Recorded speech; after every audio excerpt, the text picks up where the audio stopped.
Hi guys, welcome back to another video. So today I'm going to be working out with Michael Drach, our speed coach here at FC Tulsa. So Michael has his own business, Michael Drach Training. Would fully recommend checking him out on Instagram as well as his website. I'll leave links to both of those in the description box below. But he's a specialist in speed, so I'm going to be getting some private sessions with him to see how I can take my speed to the next level. We're going to be covering all different elements from acceleration to top end speed and even change of direction. So he's going to be taking me through some exercises as well as some tips and tricks to help me get the most out of my mechanics, which is going to help my overall speed. So just before we get into it, I want to say a huge thank you to Squarespace for sponsoring today's video. Squarespace is where I built my very own website, and from websites and analytics to marketing tools, Squarespace is the all-in-one place to grow your online presence and manage your business. But let's get right into the session. All right, today's acceleration day. We're going to cover some basic mechanics and then some good drills that I like to use with athletes to teach them how to have a good first couple steps in acceleration. And the key is lots of force, very quickly in the right direction. If you can master those three things, it's like you can be a lot more explosive than you were before, and you can you really keep improving that as you train. So what we're going to cover today in this first drill is learning how to project your hips forward in that first step. So whether it's from a standstill or from while you're kind of moving around pitch, that first step, the hips have to project forward. It's almost like a jump, okay? So this drill, it's really good just to kind of understand the feel of it and what it's supposed to feel like. So we're gonna start from a standstill. I'm gonna get your hands right here. And what we're gonna do is this band's pull my hips back, and I'm just going to try to go from here into a good about 45-degree angle. And I'm looking for full extension in my ankle, my knee, and my hip. And I'm gonna be straight from the top of my head down to that back leg. Okay, so just come back here and you're just gonna feel how the hips are traveling forward. This is essentially your mechanics on a first step. No matter what sport you play, this is what a first step should look like. Let's go ahead and give it a shot. Yep, try it right about there. All right, go ahead. Good, yep, right about there. Awesome, keep going. So things I'm looking for, I'm watching this back heel. I want this to be solid. I don't want that heel to drop. I'm looking for this shin to stay almost the same angle throughout the whole movement. And then from there, hips through a little bit more than this one, right there. That's nice and straight, good. Push through, awesome, good. Do one more. Very good, rest. Yep. Good, solid heel, good angle with that shin. Good.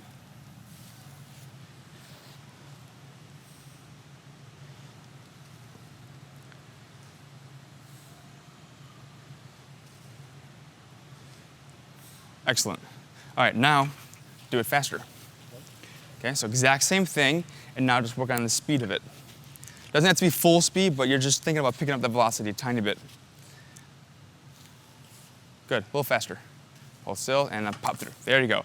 So project those hips forward, going fast. So now don't come up, try to keep thinking with that angle. There we go. A good cue I use is imagine there's a wall right here and the top of your head wants to go through that wall. There we go, good. One more. Good, switch legs.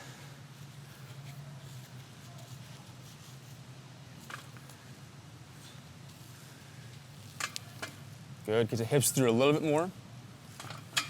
That's better, good. Good. There you go, and rest, nice work. All right, here's another drill that is really good for learning how to project your hips forward and get that powerful first step is just get a band and attach it to an anchor. And there's lots of ways to do this one, but we're gonna start doing it half kneeling. It's a harder version. So I like to get one knee down, and this back knee, I want you to have it even with that back heel. And now, remember, this shin angle determines your launch angle, okay? So we gotta kind of get that shin shifted forward a little bit. We want a strong foot contact with the ground. And now from here, this is a really hard position to get moving, but that's kind of the point of the drill. But you gotta launch forward, just like that last drill, and we're gonna come out and finish in this straight line. It's a tricky drill, but you're learning how to project your hips forward as fast as you can. Think like you have a radar gun and it's on your hips, and you want to see how fast those hips can get moving forward. So drill right here, and I'm just gonna pop out as fast as I can. Notice how far my hips travel. From here, they travel good, almost a yard. Okay, so one more time. Sit down and pop forward. Right there. Good. Yep, shift forward a little bit and go ahead and pop out and hold it. Good, stay there. Nice work, that's pretty good. Yep, drop down a little bit lower. There you go, good. Shift that knee forward a little bit. Start that shin, get that knee up. There you go. That's it. Now go ahead and pop out. There you go, good. Now, as you get the hang of the mechanics of it, go faster. As fast as you can and go. Pop. Good. Do one more. Pop. Good job. Once you get the hang of it too, you can challenge your angle. You know, we want to be about 45 or even under for a really good first step. Good. Pop those hips through. Good job. Good. Go ahead, 1 second and hold for me. Get that knee a little farther up. Let this knee travel forward a little bit more. Now be sudden and go. Pop. Good. That was awesome. Love it. Good. So a couple errors on this one that are typically like for someone who's trying for the first time is they're going to come out and they're going to kind of be bent. So we're going to have a little discord where the hips aren't coming through. And if you think like a vertical jump, like try to do a high jump without getting the hips through. You know, it kind of looks like that. The hips are so important for that power, for that explosion. And so you did an awesome job, but finishing, make sure those hips are traveling through and get that good extension on that first step. So nice work. Okay, so now that we kind of got 2 good drills that teach you how to project your hips forward on that first step, let's work on the rest of the steps for the acceleration. You know, the second, the third, and the fourth step. And if you go back to what we said earlier, lots of force, very quickly, in the right direction. And that in the right direction is really important. And so it all determines on how that foot is traveling before it hits the ground. So if my foot in that first step, if I say I got a really good first step, I project my hips forward, and this next step, my foot is landing right here. Well, this is gonna hurt my force production in the right direction because I'm putting force more down. I have a vertical shin. If you put force down, where do you go? Yeah. You're gonna wanna go up, okay? So we gotta get that foot to travel back underneath you and land right behind that hip. Now I got this shin angle that's going to determine my next step angle, and that's going to help me put a lot more force in the right direction. So this strike right here is really important. I can't get a good strike unless my foot is above the ground. So that's where your knee drive comes in. You'll hear people say, get knee drive, lift your knees up, lift your knees up. The reason why is because we're trying to get that foot above the ground so we can strike behind us. If I don't get that knee drive, my foot's just going to kind of hit the ground. Even if it's in the right spot, it's not gonna be a lot of force, okay? So these next 2 drills that we're gonna do is just, it's a mechanics drill. It's a field drill to learn how to get that strike in the ground. The source of your power comes from the hip. You need to learn how to get that hip to strike that leg down. If my foot is kind of staying here, it's above the ground, you can see that, but my hip's not gonna be moving much. It's more my knee. I want that to come from the hip. So I gotta get my shin parallel with that back foot, that back leg. And so for this drill, just getting a good angle, and I'm just gonna march right here. So I'm trying to get a feel of that hip striking underneath my body. Strike, good solid foot strike, don't let that heel drop down, okay? So let's go ahead and give it a shot. Just march 5 yards. Doesn't have to be fast. This is kind of feel. So we'll go ahead and pause 1 second. Get one knee up for me. So you can already see it's kind of trailing right by there. We want to get it here. Okay. Now that hip can be involved, just strike back more. Okay, try it again. There we go. That's it. Good. Good strike. Much better.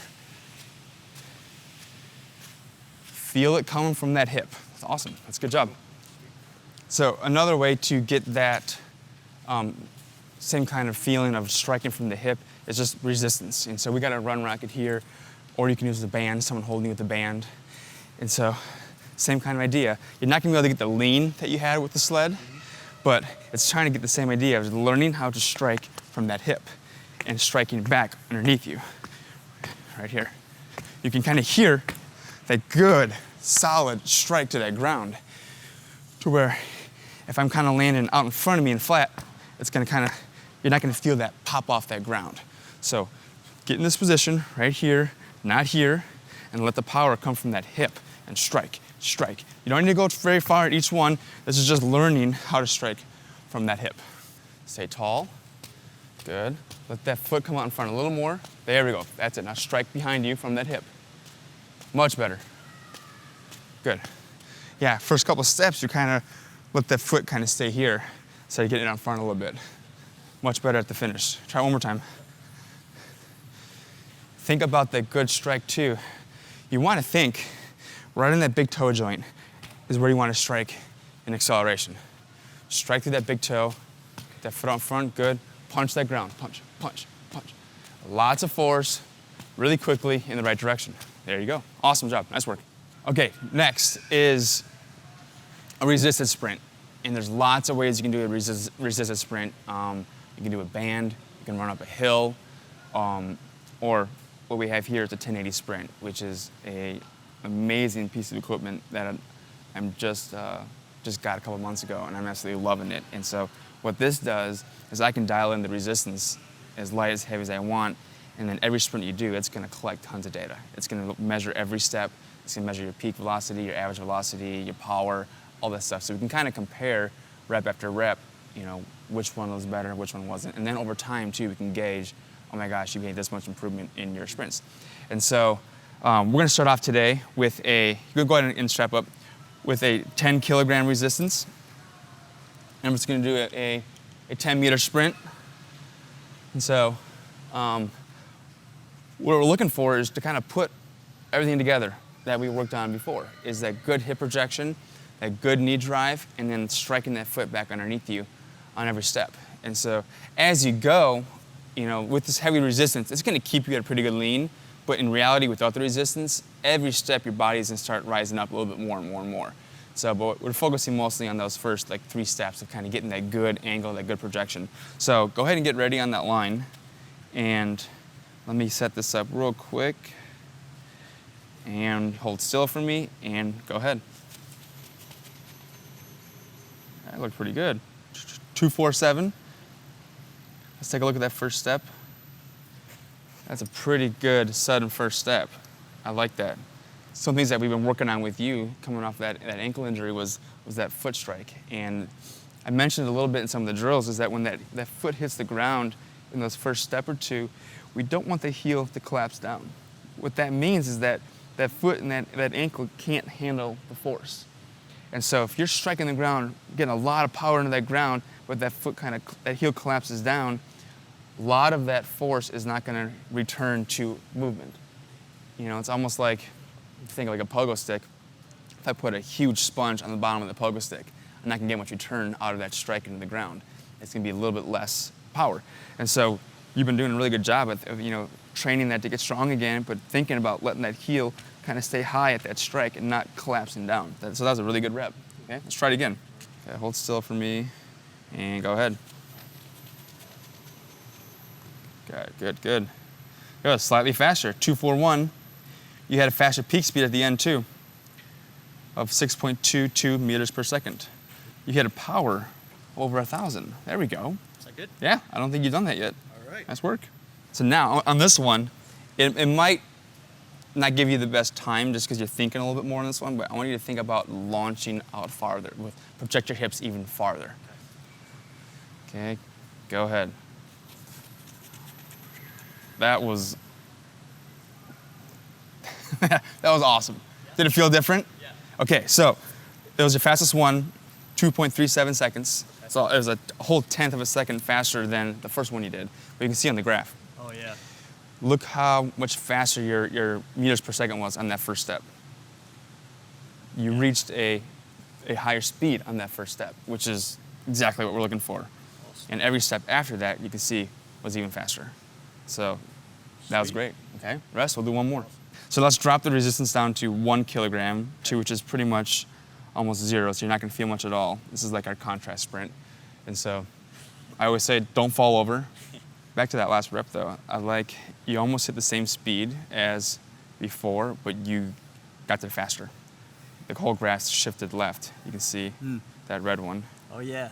Okay, so that was almost even better first step. Faster and further projection, that's the key to a good first step. That being said, you're up, let's go. It's 1 kilogram, here we go. Launch out, go. There we go, good. That was your fastest one on 1 kilogram. Really? 2.02. Nice. Still gotta break that 2 though, yeah. We're close. Now, obviously, you're not gonna be starting like this on the soccer field, you know, but this is developing your ability to project forward. So like when you're on the pitch, you're playing, you're reacting, all of a sudden, it's the exact same mechanics, but it's just gonna be a little bit different starting position. And so there's ways to practice that too. You know, we can do this with resistance. I could throw a ball while and we gotta react to it. And so there's lots of ways to go from a static stance like this to actually a reaction acceleration. So, but I like to learn, the mechanics really well first, and then we can build up into reaction type stuff. All right, this last drill is a drill that I really like athletes to do at the end of a workout, also for kind of rehab purposes, like for you coming off that ankle injury. What I see is most athletes that when they hit that ground, that first step or two, that heel collapses down. And that's gonna change so much of their ability to keep projecting forward because they're losing so much of that force into the ground. So this is an isometric exercise. You can do it with the band or without. But it's gonna focus so much on having that solid foundation on that first step. So what I'm gonna do is I get a band, I'm gonna double it up here. The anchor is gonna be low, that's important. I'm gonna put it right above my kneecap. I'm gonna get that stretch on that band, and now I'm gonna get in that position of how I would look when that foot hits the ground in that first step. And so right now, this band is pulling my heel down hard. And I'm gonna elevate my heel, putting pressure on that big toe joint, making sure my shin is a good angle, my hips are back, and I'm just gonna hold this position.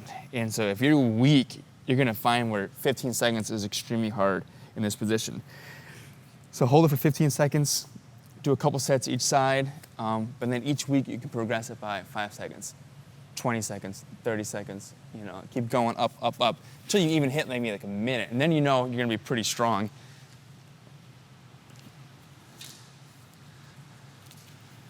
So scoot that foot up just a little bit more for me, your right foot up a little farther, get this left foot behind you. Okay, now shift that knee forward first. Now elevate that heel a little bit, right? Not too high, right about a little bit lower, right there, and put through this big toe joint. There you go. Bring that knee and hip down a little bit. There, feel that? Mm-hmm. So I'm real picky on the position of this one because I want it to be very similar to what that first step's gonna look like. And you can see if we draw a line from your hip, that foot is right behind that hip position. And this is ideal for your first foot contact. Difficult? Yes, definitely. All right, good. Switch legs. Once again, make sure if you can do it with the band, that the band is anchored low, because you're trying to pull that foot down. That's good right there. Push your hips back just a little farther. Back, back, back. A little more right there. Now drop that knee. Good. And so another thing you'll find is if this big toe doesn't have mobility, you're not going to be able to get in that position. And so there's some exercise that we can do to kind of open up that big toe joint as well. But that's a really good position right there, Michael. Burning a little bit. Yep. You'll feel it in the bottom of the foot. You'll feel it in the soleus, right here in that calf muscle. All right, and you're good. Nice work. Cool. Thank you. That was awesome. We done? Done. So guys, that's the session with Michael. I really hope you enjoyed it and took away so much value from it. I know I certainly did, so feel free to watch that one back, take down some notes, and see how you can apply some of those tips into your own sessions, and I promise you'll become faster. So make sure you check out Michael's Instagram and his website. I'm going to leave links to both of those in the description box below. Top quality speed coach, great guy, really valuable stuff, puts out so much great information for free, so make sure you check those out. I want to say another huge thank you to Squarespace for sponsoring today's video. Squarespace is where I built my very own website, 7mlctraining.com. It's become the central hub of my brand, allows me to put everything 7mlc training related in one place. So if you have a brand or an online business and you've ever considered building your own website, check out Squarespace, and if you use the link in my description, www.squarespace.com/7mlc, you can get 10% off your first website. But if you enjoyed today's video, make sure you smash the like button, hit that subscribe button for weekly training videos, and I will see you guys in my next video.